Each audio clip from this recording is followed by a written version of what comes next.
सामने देखो चलो। हर ज़ायरे चमन से कहती है खाके बाग, हर ज़ायरे चमन से कहती है खाके बाग, गाफिल न रहे जहां में तू गर्दू की चाल से। सींचा गया है खूने शहीदा से इसका तुख्म, तू आंसुओं की पुख्ल न कर इस निहाल से।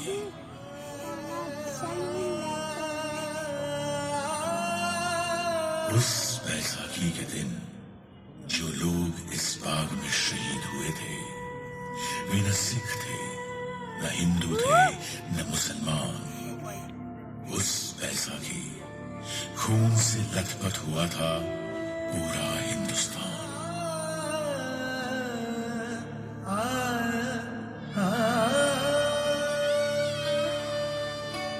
वो अमृतसर में 13 अप्रैल 1919 इतवार की एक सुबह थी। पंजाब की धरती पर आने वाले सबसे खूबसूरत दिन की सुबह, जब सारा पंजाब बैसाखी की खुशियां मना रहा था।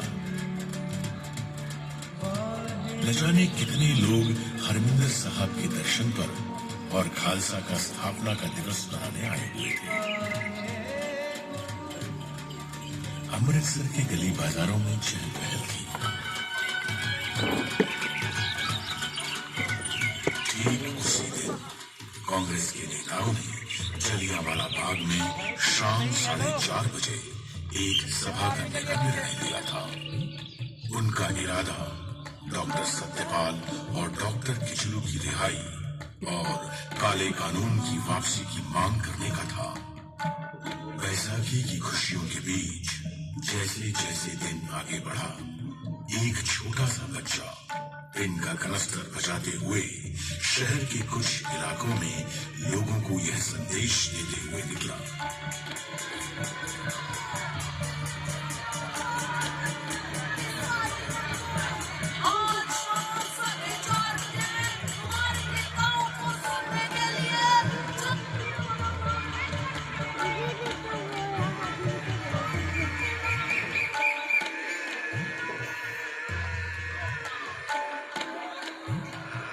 जैसे ही इस बच्चे की मुरादी को बैसाखी मनाते हुए लोगों ने सुना, तो सोचा कि जुल्म का विरोध करना तो कोई जुल्म नहीं है। वीर जी, बात पे आ रहे हो कि नहीं आ रहे हो? हाँ सुना है सब है कोई। आप चलो, हम मथा टेक आए बस। अरे सुनिए, कोई कानून लगाया सरकार ने? हाँ सुना तो मैंने भी वही। शाम को बाग में पता चल ही जाएगा। वैसे परजाई जी, आप आ रहे हो ना? आहो, जस्सी को लेके पहुंच जाऊंगी 4:30 बजे। वैसे भी जलियांवाला बाग में तो लोग पहले से ही आपस में खुशियां बांट रहे थे, आराम कर रहे थे। मगर उन मासूम लोगों को यह मालूम नहीं था कि जनरल डायर ने अमृतसर में मार्शल लॉ लगा दिया है। प्रभात फेरियां निकालने और सभाएं करने पर प्रतिबंध लग चुका है, क्योंकि सरकार ने मार्शल लॉ लगाने की कोई मुनादी ही नहीं कराई थी। लगभग दोपहर 12:30 बजे के करीब जनरल डायर को जलियांवाला बाग में होने वाली सभा की जानकारी मिली। साहब, सुना है कोई सभा होने वाली है। साहब, बाग में, जलियांवाला बाग में। कब? सुना तो था, यही 4:30 के करीब। ये जुर्रत, देखता हूँ सभा को। जनरल डायर, ये वही नाम था जो आगे जाकर अंग्रेज हुकूमत के जुल्म और सितम का सबसे काला अध्याय बनने वाला था। वो अंग्रेज हुकूमत जिसने भारत में इंसाफ के हक में उठने वाली हर आवाज को हर तरह से कुचलने की कोशिश की थी। फिर चाहे वो आवाज गर्जना में उठी हो या शांति में। 1770 में सन्यासियों और फकीरों ने संघर्ष किया तो तो सन 1857 में पूरे देश ने एक होकर अंग्रेजों के खिलाफ पहले स्वतंत्रता संग्राम की हुंकार भरी। इस संग्राम की हुंकार को अंग्रेजों ने दबा जरूर दिया था, लेकिन हुंकार जब तक जिंदा हो वो मुंह पर रखी गई हथेली में से भी फूट फूट कर निकलती रहती है।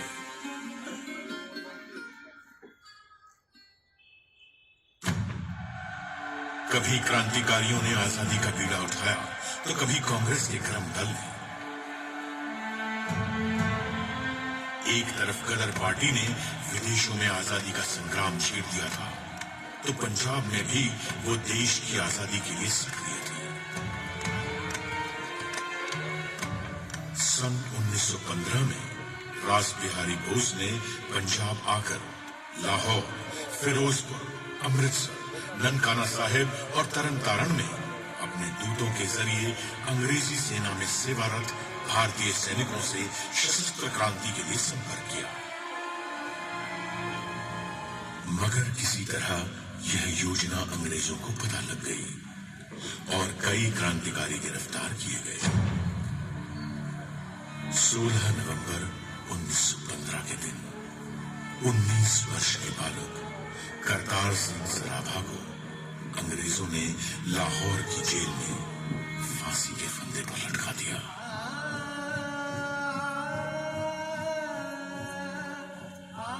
सन 1918 में सैन फ्रांसिस्को में गदर दल के सदस्यों पर मुकदमे चलाकर सजाएं दी गई।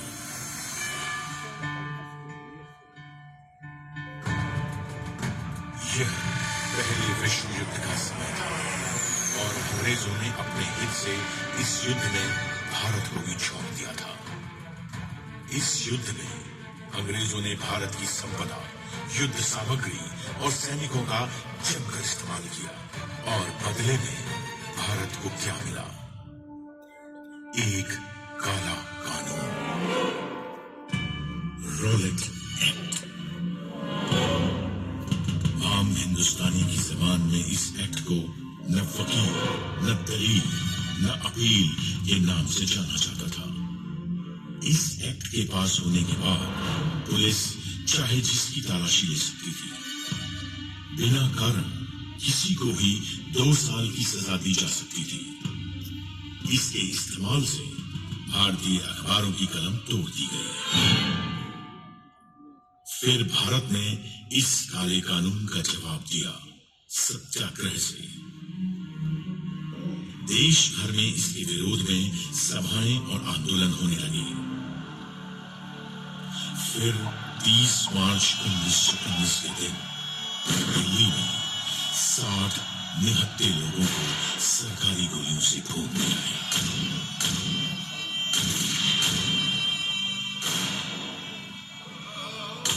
पंजाब में डॉक्टर सत्यपाल और डॉक्टर सैफुद्दीन किशनु इसी कानून के विरोध का नेतृत्व कर रहे थे। तभी अंग्रेजों ने उन्हें गिरफ्तार कर लिया। पंजाब की जनता ने इस गिरफ्तारी का विरोध किया और उनकी रिहाई के लिए आवेदन तक दिए, लेकिन पंजाब के लेफ्टिनेंट गवर्नर माइकल ओडायर पर इसका कोई असर नहीं हुआ। उसके इरादे कुछ और ही थे। 9 अप्रैल 1919 को रामनवमी का त्योहार अमृतसर में शांतिपूर्वक बीता था।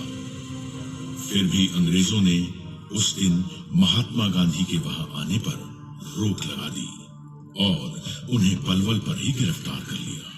आप यहाँ से आगे नहीं जा सकते, आपको गिरफ्तार किया जाता है। You are under arrest। इसके विरोध में पंजाब में कई जगहों पर सभाएं हुई, लेकिन लोगों को यह नहीं मालूम था कि उनके इस अहिंसात्मक प्रतिरोध का जवाब अंग्रेज किस बर्बरता से देंगे। माइकल ओडायर ने जनरल डायर को सेना की टुकड़ियों के साथ जालंधर से बुलवा लिया। General, report here immediately with your troops। तुम्हारी यहाँ जरूरत है। इन हिंदुस्तानियों को काबू में लाना पड़ेगा। Yes, sir. I am coming. जब जलियांवाला बाग में बैसाखी मनाने आए हजारों हिंदुस्तानी अपने नेता हंसराज को सुन रहे थे। एक हवाई जहाज उनके ऊपर से गुजरा। दरअसल अंग्रेज हवाई जहाज से बाग का मुआयना कर रहे थे। इस घटना से वहां मौजूद लोगों में बेचैनी बढ़ गई। शांति बनाए रखिए, शांति बनाए रखिए, डरने की कोई बात नहीं है। उनके नेता ने उन्हें न घबराने की सलाह दी। तभी कुछ ही देर में दूर से उस संकरी गली से कुछ आवाजें आनी शुरू हुई। कुछ बख्तरबंद गाड़ियां गली के बाहर आ रुकी थी। जनरल डायर अपने 90 सैनिकों के साथ बाग में आ चुका था। अगर हमने हाथ उठाया या हिंसा की तो हम उनसे अलग कैसे हुए? लोगों में कुछ हलचल सी हुई, मगर हंसराज ने उन्हें डरने से मना किया। डरने की कोई बात नहीं है, हम शांति से बात करेंगे। शांति से बात करते हुए लोगों से किसे खतरा हो सकता था? लोग कुछ सोचते उससे पहले जनरल डायर ने अपने सिपाहियों को पोजीशन लेने का हुक्म दिया। लोगों में खौफ बढ़ता जा रहा था। औरतें अपने बच्चों को देख के दहशत में कांपती जा रही थी। आदमी अपने परिवारों को अपनी बाहों में समेटे चीखों के समुद्र में डूबे जा रहे थे। और बच्चों को तो मालूम भी नहीं था कि उनके मासूम से खिलखिलाते चेहरे कुछ देर बाद एक गहरी और ठंडी खामोशी में गुम हो जाने वाले थे। न कोई चेतावनी, न बाग खाली करने की घोषणा, न सभा बंद करने का हुक्म। सीधे एक हुक्म जारी हुआ।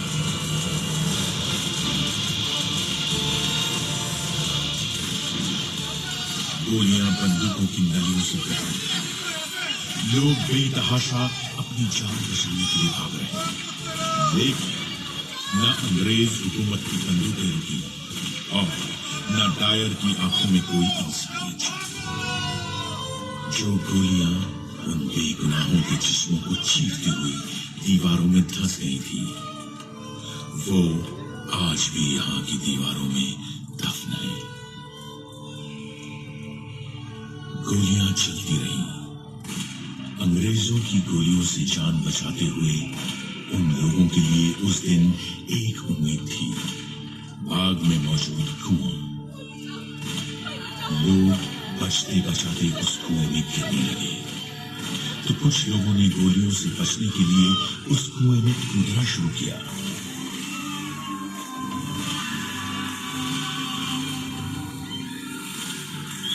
एक के बाद एक लोग उस कुएं में गिरते चले गए। धीरे धीरे करके वो कुआं जिंदा और मुर्दा लोगों से भरता चला गया। कुआं इंसान की प्यास बुझाता है, लेकिन उस दिन इस कुएं ने शैतान की प्यास बुझाई थी। ये कुआं इस ऐतिहासिक मैदान के बीच में गूंजता हुआ एक काला धब्बा है, जिसमें आज भी उन मासूमों की चीखें गूंज रही हैं। उस दिन जलियांवाला बाग में खूनी जनरल डायर की प्यासी बंदूकें गोलियां खत्म होने तक चलती रहीं और हिंदुस्तानी शहीद होते रहे। उसे तो यह अफसोस हो रहा था कि गली संकरी होने के कारण वह अपनी मशीन गन वहां तक नहीं ला पाया था।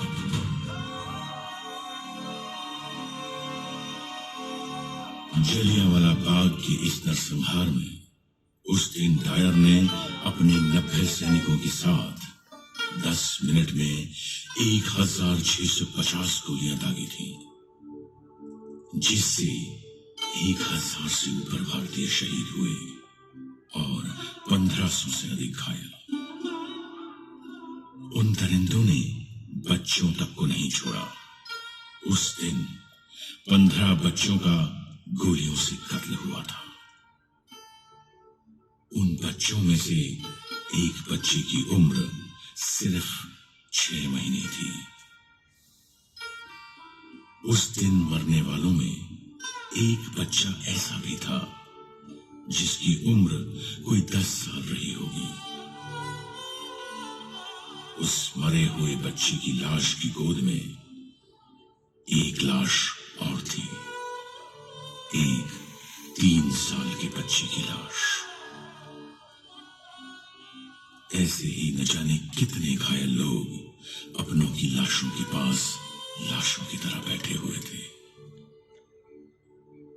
बाग में मौजूद एक लाश के पास एक औरत बैठी थी जो अपने पति की लाश पर विलाप कर रही थी। उस औरत का नाम था रतन देवी।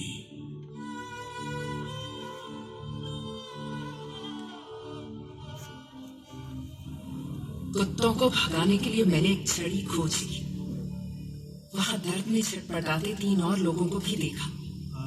साथ ही करीब 12 साल के एक बच्चे को देखा जिसने कराहते हुए विनती की कि मैं वहां से ना जाऊं। मैंने पूछा कि क्या मैं उसे कुछ उड़ा दूं, लेकिन उसे तो केवल पानी चाहिए था। उस जगह मैं पानी कहां से लाती? अपनी अनुभूतियों को व्यक्त करना मेरे लिए असंभव है।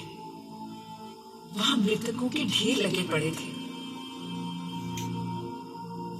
उनमें से बहुत से छोटे छोटे मासूम बच्चे भी थे। मैं वो दृश्य कभी नहीं भूल सकती। मृतकों के उस एकाकी जंगल में पूरी रात मैंने अकेले ही बिताई। हर घंटे घड़ी की आवाज सुनाई दे रही थी। सुबह 6 बजे मेरी गली से कुछ लोग चारपाई लाए और मैं अपने पति का शरीर घर ले जा सकी। उस रात मैंने जो अनुभव किया वो केवल मुझे और मेरे भगवान को ही पता है।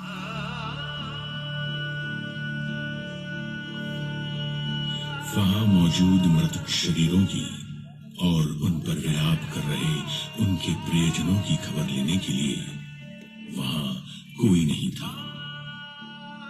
घायलों का इलाज करने के लिए कोई नहीं था। उन्हें पानी तक पिलाने के लिए कोई नहीं था। आप सोचिए हर उस दर्दनाक माहौल के बारे में जो अगले 24 घंटे तक ऐसा का ऐसा ही रहा। वो दर्द और वो खामोशी जो उस दिन जलियांवाला बाग में पैदा हुई थी, वो खामोशी हिंदुस्तान के सीने में आज तक गूंज रही है।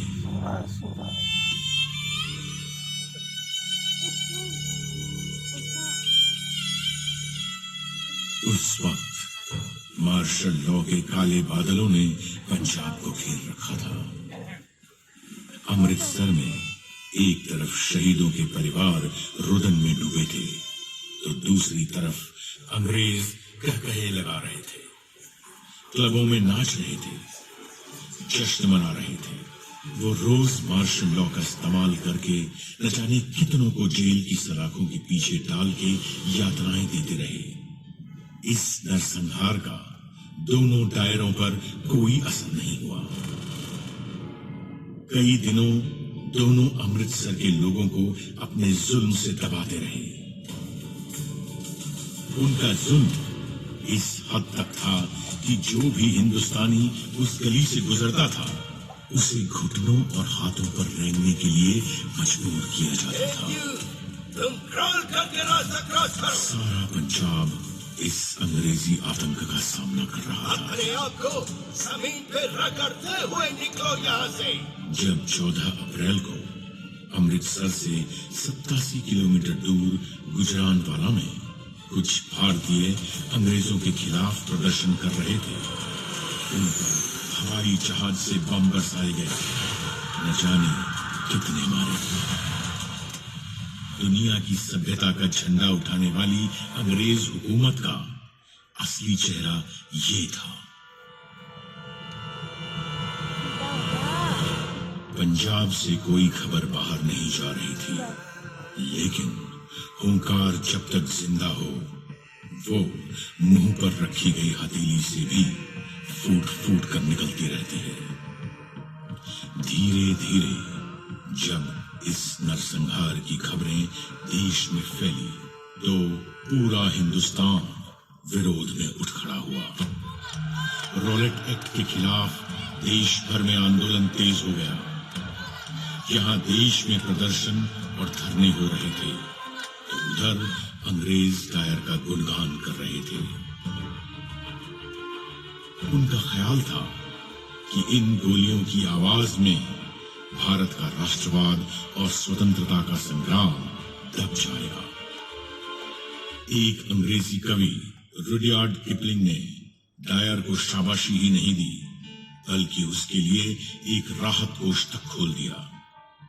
अंग्रेजी अखबार डायर को साम्राज्य का बहादुर रक्षक बता रहे थे। भारतीयों ने इस बेशर्मी का मुंह तोड़ जवाब दिया। इस नरसंहार के खिलाफ अपनी आवाज बुलंद करते हुए गुरुदेव रविंद्रनाथ टैगोर ने अपनी नाइटहुड की उपाधि वापस कर दी। महात्मा गांधी ने केसरे हिंद का पद वापस कर दिया।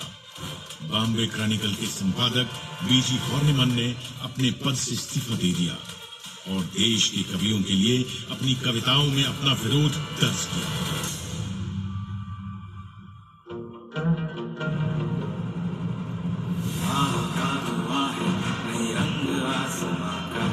तुझको फूंक देंगे, डायर तो है कहाँ का, ये आह का दुआ है, नहीं रंग आसमां का।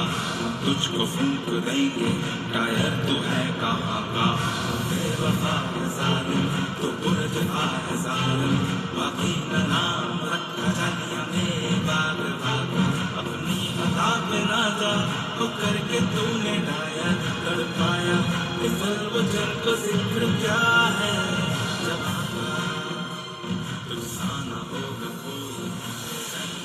इन तरानों में देश का दुख था, देशभक्ति थी, और ये अंग्रेजों को एक चेतावनी भी थी कि तुम कब तक जुल्म करोगे।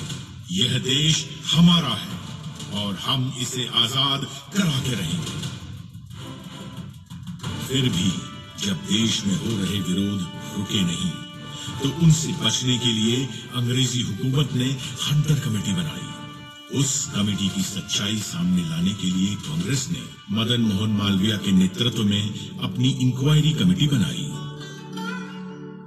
पंजाब के लोगों के साथ अपनी एकजुटता दिखाने के लिए कांग्रेस ने अपना वार्षिक अधिवेशन भी अमृतसर में किया। इस अधिवेशन में अंग्रेजों की नृशंसता की जमकर आलोचना की गई। इस घटना के बाद हिंदुस्तान में राष्ट्रीय आंदोलन की विचारधाराएं और अधिक प्रबल हो गईं। जलियांवाला बाग के इस नरसंहार के बाद वहां हुई क्रूरताओं को जब अपने गांव से जाकर एक बालक ने देखा, तो उस बालक में देश प्रेम और आजादी के लिए जो अलख जगा, उसने उस बालक को भगत सिंह बना दिया। 13 अप्रैल 1919 को हुए इस नरसंहार का बदला 21 साल बाद पंजाब के बेटे शहीद आजम सरदार उधम सिंह की बंदूक ने लिया। वो गदर पार्टी की विचारधारा से प्रभावित थे। लंदन के कैस्टन हॉल में 13 मार्च 1940 के दिन चली वो 6 गोलियां माइकल ओडायर के जिस्म में उतरी। वही माइकल ओडायर जिसने जनरल डायर को जलियांवाला बाग में कत्लेआम करने के लिए भेजा था। उसे गोली मारने के बाद उधम सिंह वहां से भागे नहीं। उन्होंने बड़ी शांति के साथ अपनी गिरफ्तारी दी। मैंने अपनी जिंदगी का मकसद पूरा कर लिया, और रही बात माइकल ओडायर की, तो वो इसी के लायक था। उसे मेरे हाथों मरना ही था। 21 साल से मुझे उसकी चलाई गोलियों की गूंज ने सोने नहीं दिया है, और अब जाकर वो शांत हुई है। अब मेरे जीने या मरने से कोई फर्क नहीं पड़ता। अब मुझे मौत का कोई खौफ नहीं। अपने मुकदमे के दौरान हिंदू मुस्लिम एकता की मिसाल कायल करते हुए उन्होंने अपना नाम मोहम्मद सिंह आजाद बताया था। मेरे पे कत्ल का इल्जाम है, पता है मुझे अपने किए पर गर्व है, क्योंकि मैंने वो अपने मुल्क की आजादी के लिए किया है। क्या ये अदालत मुझे बतलाएगी कि क्या जलियांवाला बाग में जनरल डायर की मनाई हुई वो भूमि बैसाखी कत्लेआम नहीं थी? अंग्रेजों ने उन्हें लंदन की पेंटनविले जेल में फांसी पर लटकाया था। आज भी ये देश उस शहीद सिख को सलाम करता है। शहीद तेरी मौत ही तेरे वतन की जिंदगी, शहीद तेरी मौत ही तेरे वतन की जिंदगी, तेरे लहू से जाग उठेगी इस चमन की जिंदगी। खिलेंगे फूल उस जगह कि तू जहां शहीद हो, खिलेंगे फूल उस जगह कि तू जहां शहीद हो, शहीद तेरी मौत ही तेरे वतन की जिंदगी। ये जो इतिहास आप सबने सुना, ये इतिहास उस क्रूरता का इतिहास है जिसे हमारे देशवासियों ने झेला था। ये इतिहास है जलियांवाला बाग में हुई उस शहादत का जिसने राष्ट्रवाद की एक नई लहर को जगाया था और अंग्रेजी हुकूमत के खिलाफ लड़ने के लिए हमारे देशवासियों का मनोबल दृढ़ किया था। ये वो इतिहास है जो हमें सिखाता है कि जालिम चाहे कितना भी क्रूर क्यों ना हो, वो एक दिन झुकना जरूर है। ये इतिहास है उन शहीदों का जिनकी शहादत को हमारे देश और हमारे देशवासी कभी भूलेंगे नहीं और उसे कभी बेकार नहीं जाने देंगे। आओ हमारे उन शहीदों को सलाम करें जिन्होंने हमें आजादी दिलाई और सलामी दें हमारे उन जाबाज जवानों को जिन्होंने हमारी स्वतंत्रता की, हमारे प्रजातंत्र की और हमारे अधिकारों की हिफाजत की।